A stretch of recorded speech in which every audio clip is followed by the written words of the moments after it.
انسان کا بہترین ساتھی اس کی صحت ہے۔ اگر اس کا ساتھ چھوڑ جائے تو وہ ہر رشتے کے لیے بوجھ بن جاتا ہے۔ اپنی صحت کا خیال رکھیں۔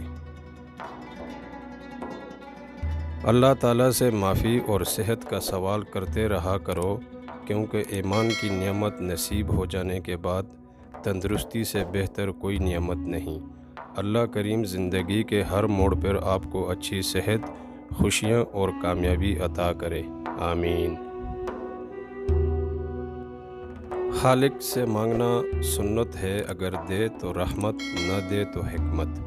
مخلوق سے مانگنا ذلت ہے، اگر دے دے تو احسان، نہ دے تو شرمندگی، حضرت علی۔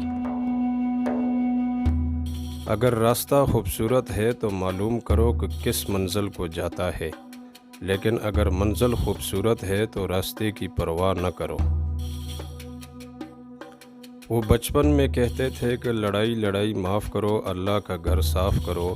اب سمجھ آئی کہ اللہ کا گھر تو دل ہے، اور میں ساری زندگی صرف مسجد سمجھتا رہا۔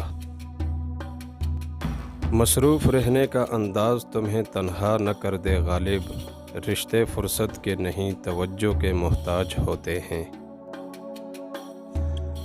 آج کل لوگ اپنا آدھا وقت انجان لوگوں کو امپریس کرنے میں اور آدھا وقت اپنوں کو انگور کرنے میں گزارتے ہیں۔